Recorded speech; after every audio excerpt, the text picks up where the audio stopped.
Hi everyone, my name is Joshua Ovie. Here again to interview a missionary based in Koro community in Kwara State. So I'll be asking him some few questions so we'll get to know him and know where he needs support. So sir, what's your name and can you tell us about yourself? Okay, my name is Sadiq Kazim Olalikun. I'm a Yoruba by tribe, and by the name, it suggests a convert from a Muslim background. So, Okay, nice. So, how did you give your life to Christ? What is the story about your conversion? well, the story is just by the mercy of God. We come. Let me say this is how it started. There is a program that was organized by the Oyo Believer Congress. That was 2008, August precisely. So we went for that program. But actually the program just, is an open crusade. Okay. So everybody is highly welcome. So that's why the program caught my attention and I attended. So but the man of God that was invited for that program, the guest speaker, was the theme of that meeting is the power that works within us. So it was when the man was preaching about the power, different kinds of power that we have in the world, than the superior one, which is Christ, the power of Jesus. It was then I gave my life to Christ. So since then, God has been helping, has been guiding, sending men and Christian resources for spiritual growth. Thank you. Wow, that's a good conversion story. So how did you start this mission work? How did it happen for you? What was the vision? How did you, is Koro your first place of call, or you have been to various places before coming there? So just give us your background on your mission journey so far. Okay. Oh, praise God. Now, concerning the mission, how I come about mission. Actually, I know that I have a call of God upon my life. But as I gave my life to Jesus, I was attending a Baptist church. So from that Baptist church, Baptist, you have the mindset of going to Baptist College of Theology. Okay. So I make an attempt. But it wasn't come out well for me. So 2 times I attended to that school, but it doesn't work out. But with that, I shall know that I have a call. And how do I come about this issue of call? When I want to do my final year exam, I fail a course. And that course is like a turnaround for me. I have to go back to school, sit down and retake. When you have sure of yourself that I can't have a rerun course at your final year. So, but when that happened, the day I returned back to school to sit down for that exam, to start for that exam, I begin to cry. With all my spirituality and all of these things, I still failed this course. So that night, I could not. My quiet time was not normal. So I began to cry.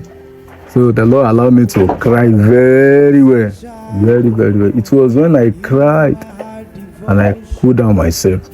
So it was when I now heard that voice within me that you are going to feed the nation. You are going to feed the nation. So, but that time, my interpretation is that maybe I'll be involved in business. So, because the mindset is feeding nation, maybe you go to do business and some other. So, and he gave me a Bible reference, which is Isaiah 49. So that time, I know where I'm going, but I don't know that it will be a mission call. But so when I finished that one, when that phase of life ended, so I started looking for how to work, being the first born of the family, and a lot of responsibility that is tied on me. So I had to look out for how to feed myself and also take care of my siblings. So that's when I went to a private school teaching there. But as I was teaching, I'm not satisfied that there is something more for me to do for the Lord. So it was that time, and I said, okay. I resigned from my dad's place, the first primary school that I taught. I resigned, not knowing what to do. So it was along that side. I called one of my mates in school. So she was the one that said, there's a Christian school, but it's a village school. Will I come? I said, no problem, since it's a mission school. So that's when I joined them there. So I serve with mission among nation. Mission Among nation. But at that time, I serve as the principal of a school. The principal of a school, coordinating both primary and secondary schools that time. I have not known, my focus was to get money, take care of my siblings, and also take care of myself. But when I got to this place, that place is called Ojopode. It's not Ojopode, Oyeteju. Yeah, Oyeteju village is along Ibadan, Akinyele local government Ibadan. So when I was there, so I was teaching. So I have to travel weekend. I will travel home. I will come back. So it's got the time I say I'm just wasting money. So let me stay. So I'm staying, and there's a church in that school compound. So I was doing my quiet time. The Holy Spirit instructed me that I should go and join them there. So when I got there, I saw that normal service start by 9. So I was in church. I didn't see anybody. 10 after 10. And I see that missionary is not on ground. I said, I think I should spend my life here to make my own impact. So I stayed there. The church comprises of the TV people and Egede people.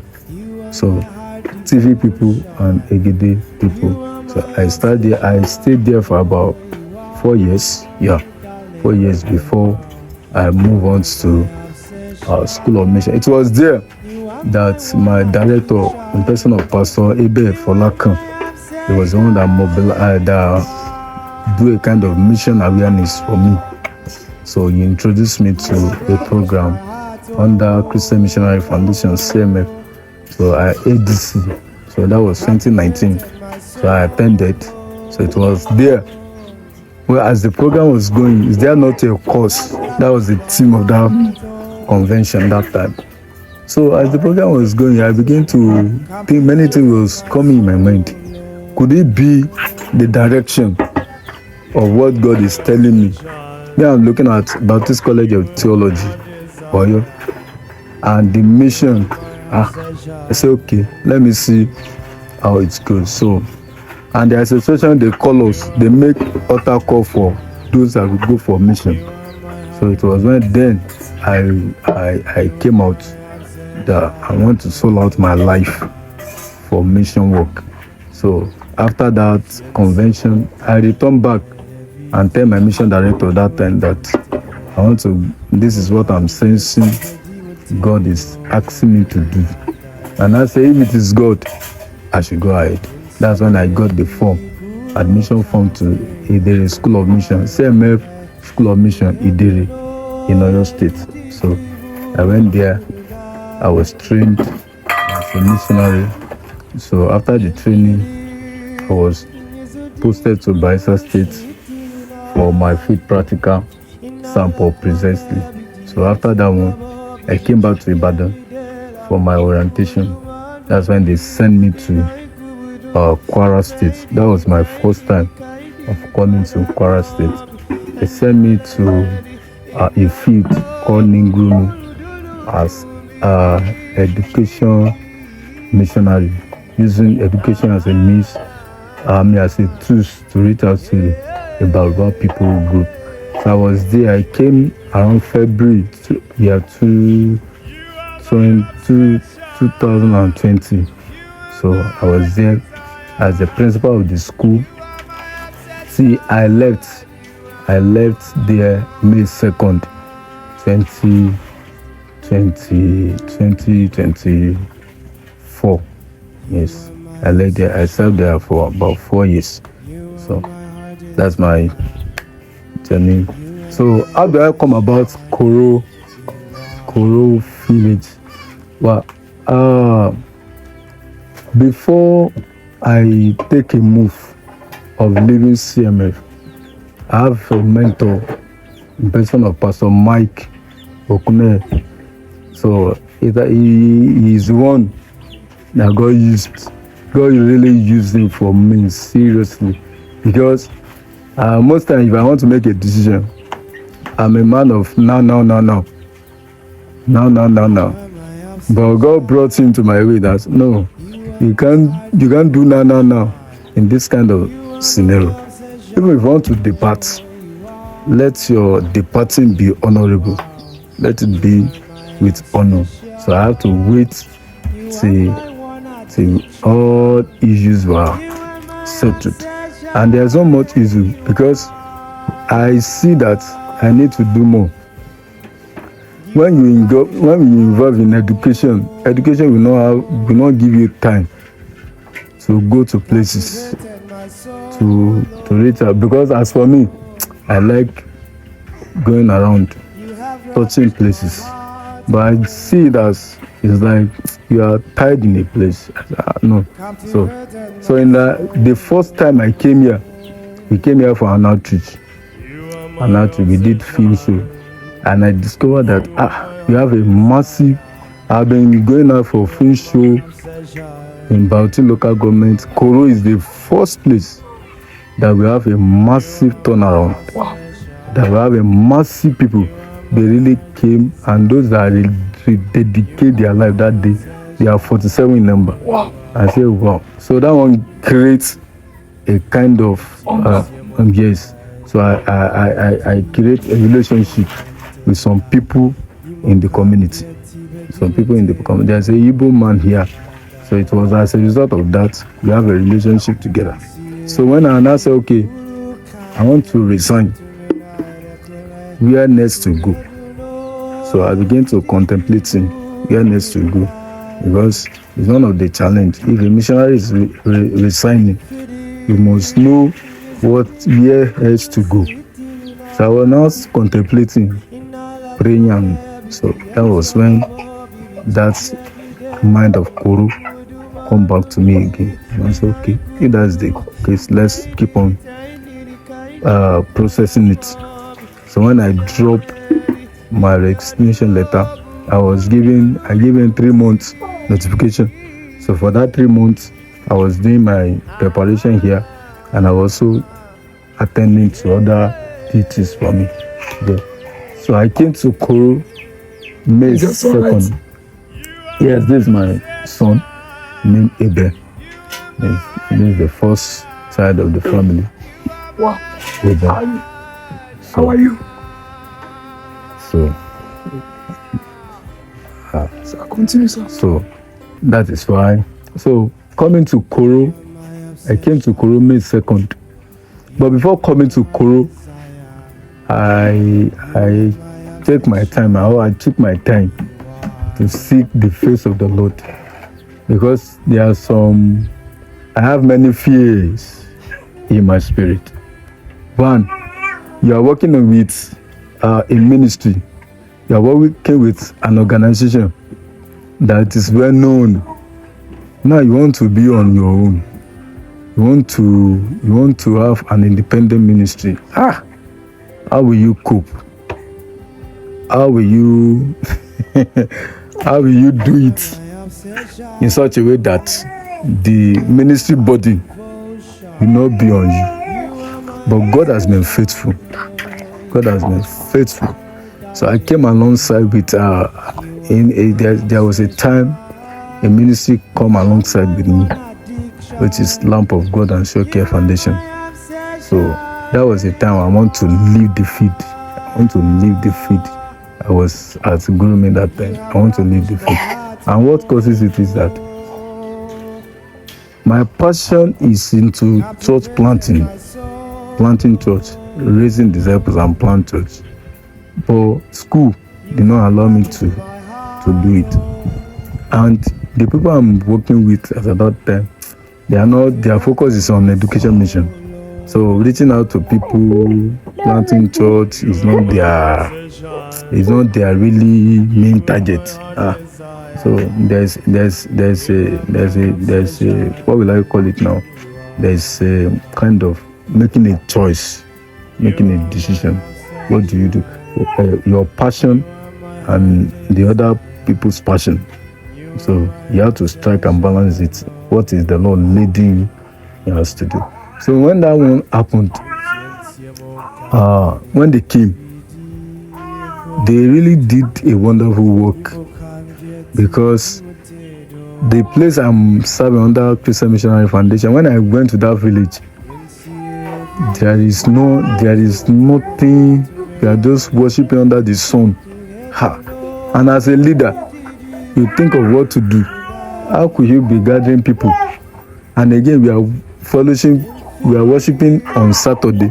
Saturday is not Sunday. So I see it in the life of these people. They don't see that they just see it as normal Bible study period. They don't see it as a church. But in the ministry, it's a church. Say no, something must be done. So I discussed with them that let's be doing it with Sunday service. But we are worshiping under the sun. So I said, Lord, if I lead this community, I want them to have a church. That's one. I want them to have a light. At the same time, I want them to have water. I just write it down in my diary that the first day they posted me to that field. So I said, so when that thing come, I might discuss with a brother showing that the place I'm serving is our condition. I took the pictures. I said, see the way we are worshiping God. There is no church. We don't have our permanent this thing, and there is land. And what do we do? So he said I should discuss with the ministry, but ministry is not ready to focus the attention on that. So it was him that God now used. He connected me with Lamp of God and Sure Care Foundation. But to cut the story short, to the glory of God, today that field, there's a church there. Wow. There is 3 bowls. Glory to God. And there is a solar light for all the villagers who are living there. So, to the glory of God. So, it's gone to some extent that success at times. Success we give room for strife. When you are making a success, you must prepare for war. So, make it so. When that thing come up, I told Sister Joy, this is what I'm saying. It's like your good is being even spoken of. I said, what should I do? I want to quit. I said, don't quit. He said, don't quit, don't worry. And the school, there's no teacher. Imagine a place, it's only you taking the whole class, JSS1 to JSS3. It's a serious one. Coupled with the church, I said, I want to quit. And I said, no, I should not do that. That was when he introduced me to Brother Joshua of here. So, and the relationship have been enriching. So that's how we came to Koro. With my family. And God has been helping us.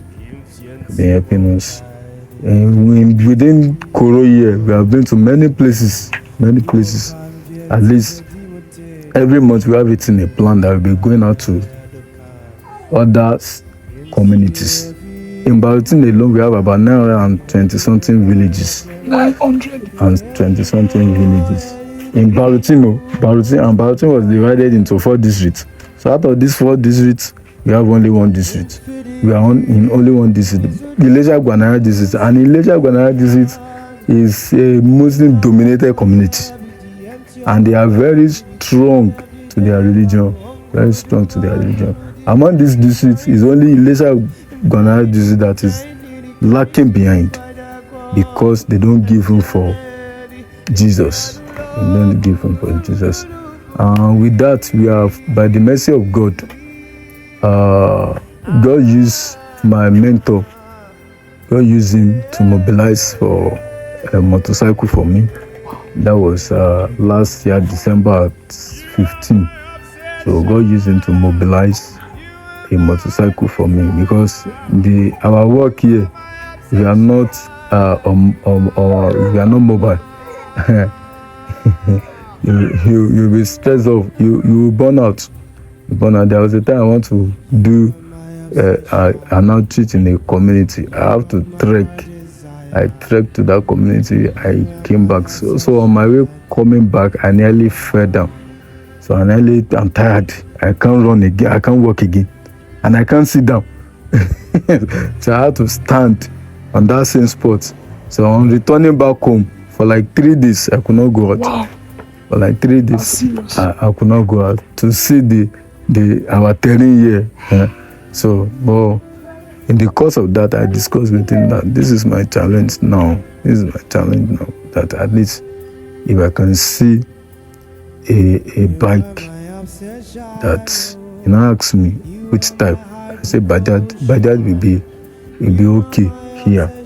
So, I said, okay, let's trust God and see what God will do.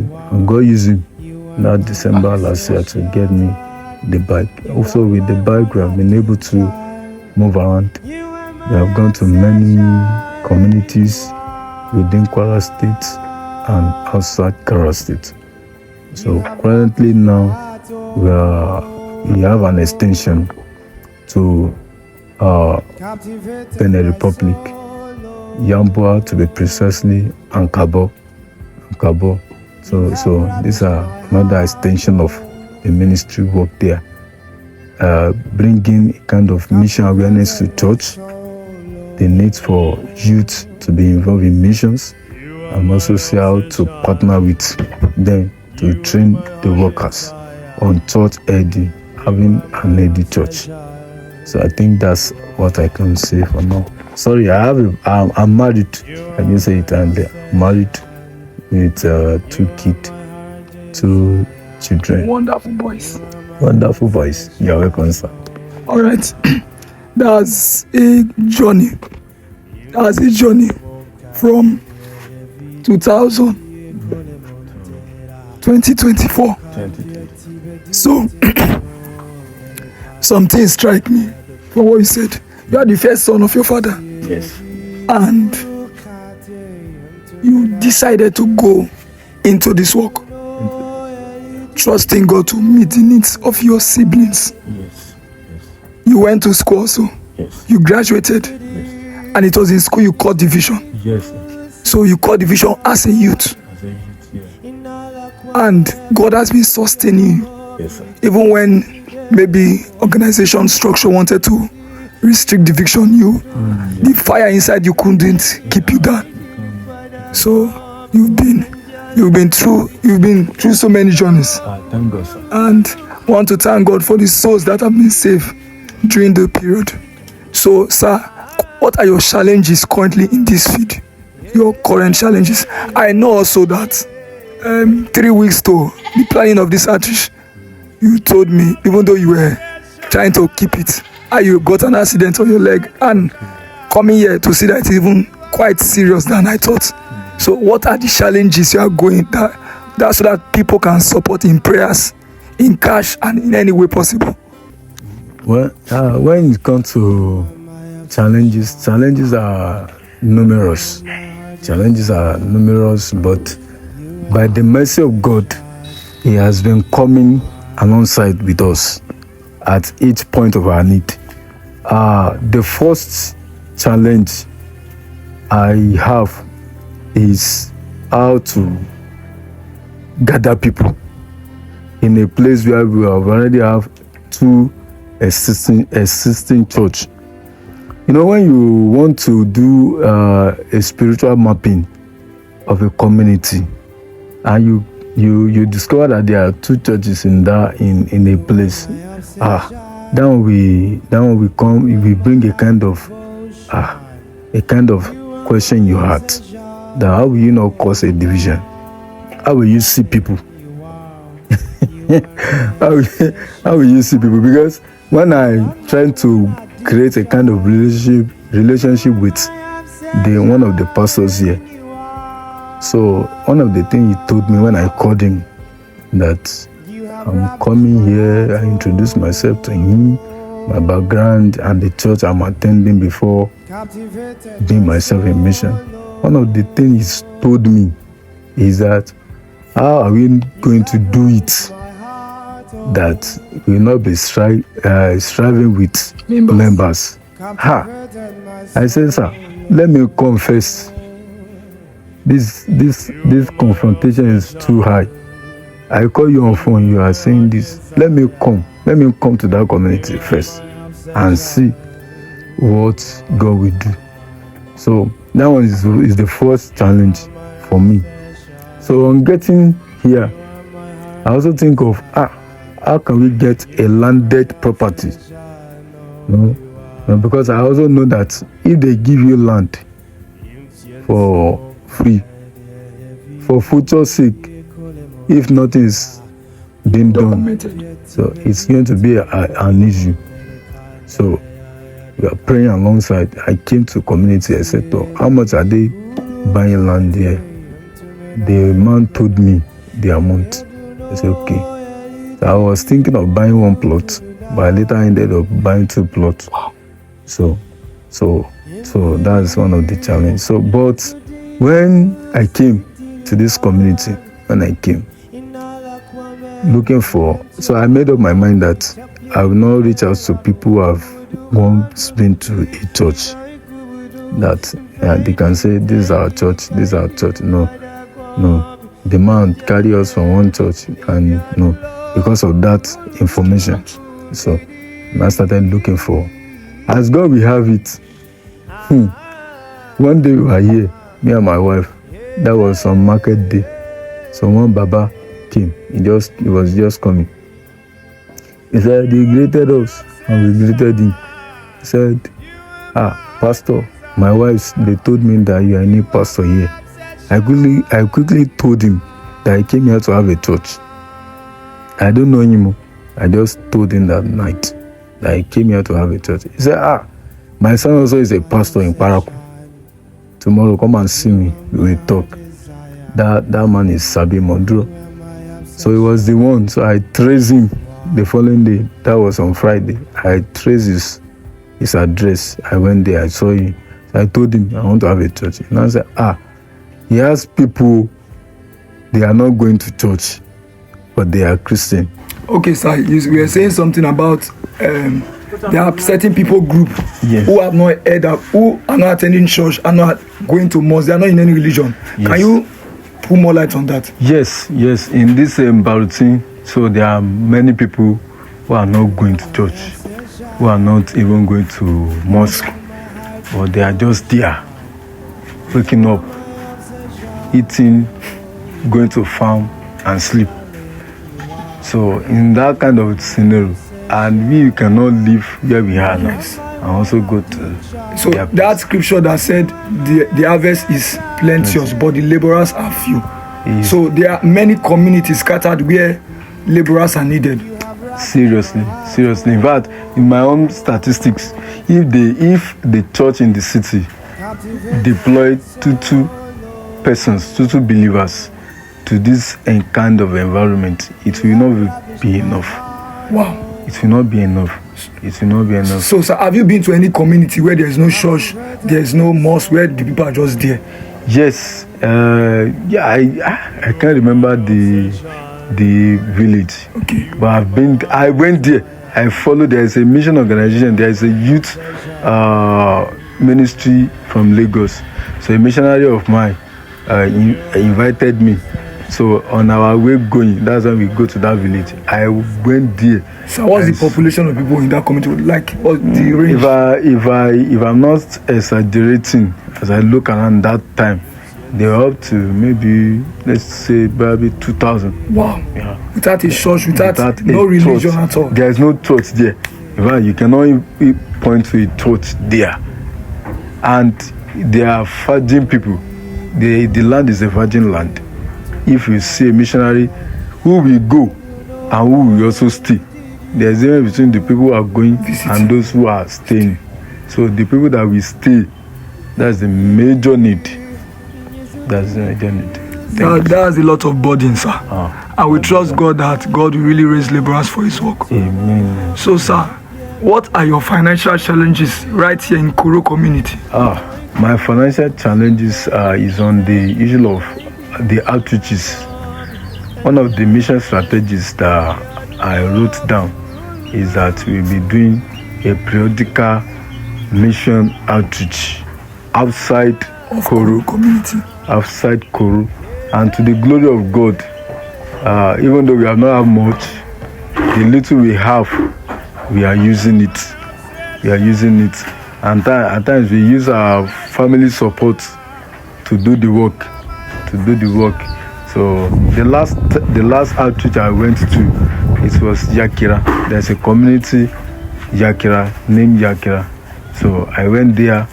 Our host is the Baptist Church. They hosted us there. So we did an outreach. Then we also do medical outreach there. We are able to. Can you speak on the medical needs of the people of Koro and Barutin? Yes, in Koro here is because of time. We'll have taken you to some places.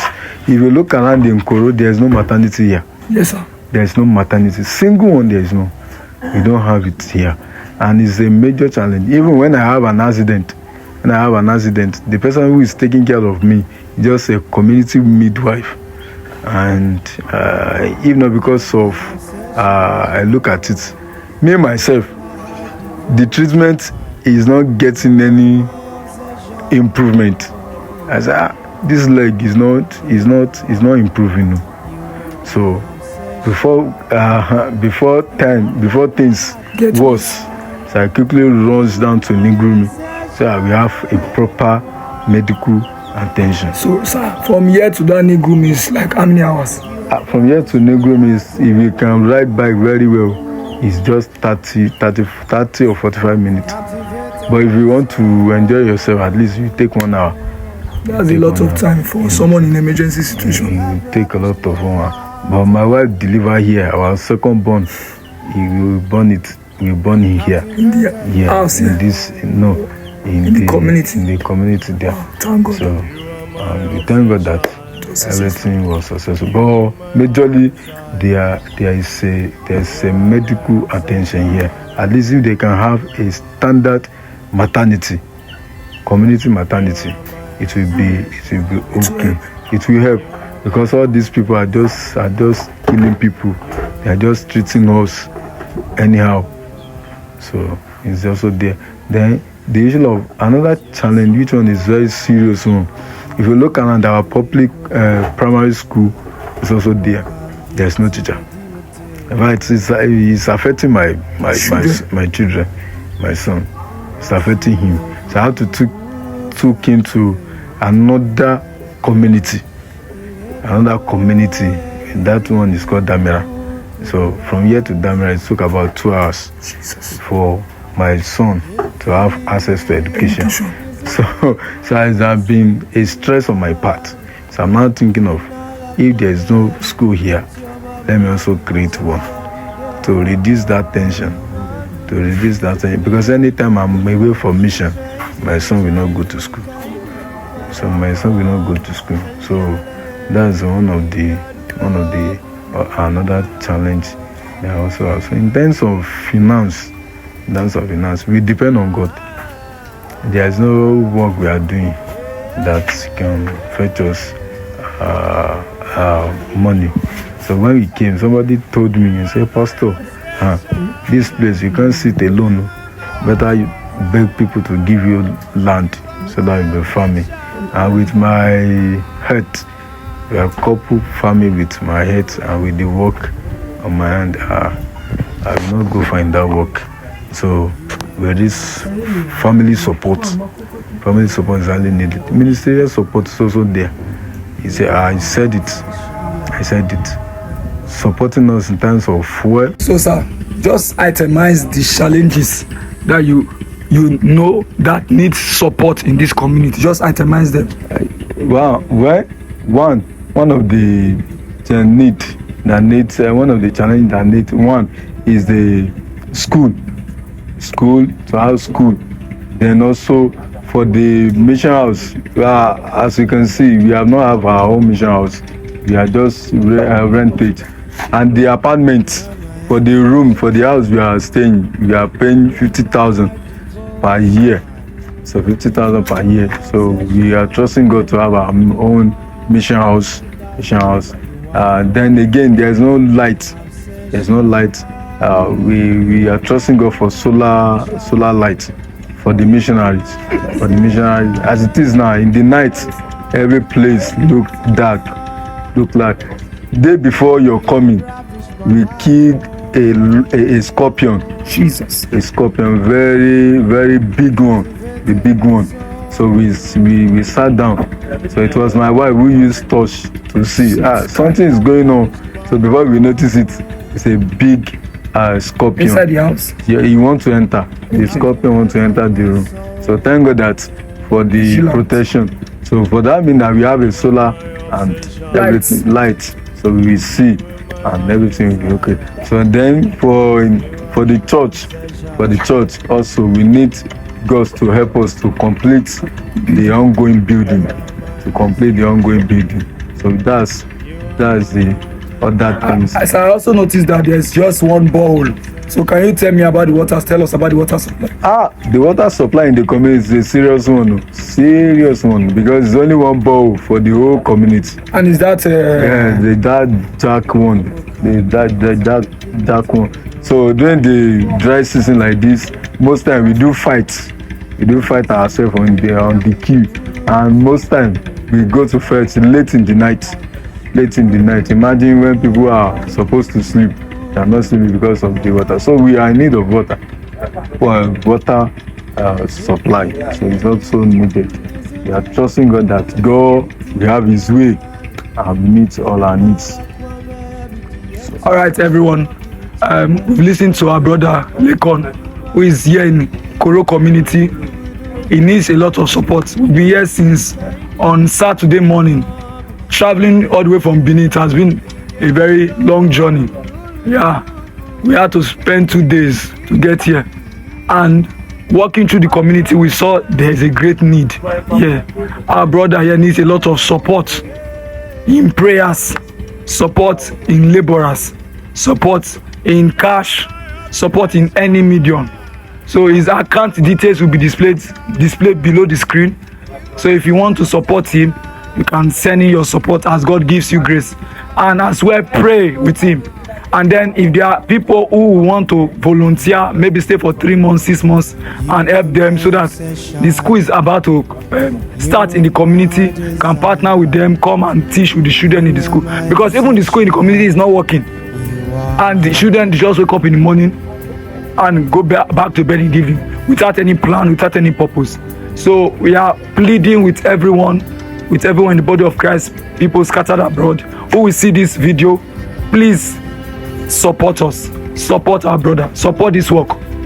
And as you heard from him, he want to go to other communities. There are plans already scheduled to go to other communities with the gospel. There are communities where there are no Christians, where there are no Muslims, like there are no churches, there are no mosques. They are just there waking up in the morning, going, and he has a passion to reach to those people. But his work here in Koro will not have to suffer because of that. So if God is able to raise believers here for him to take over, he can start moving up. So with prayers, with laborers, with support financially, so because his bike needs fuel and moving around, it costs a lot of transport. Any support will be really appreciated. Any support whatsoever. And like I always say, the glory of the Lord shall fill the earth as water covers the sea. With every support of every believer is possible. This is Joshua Ovie signing out. Thank you and God bless you.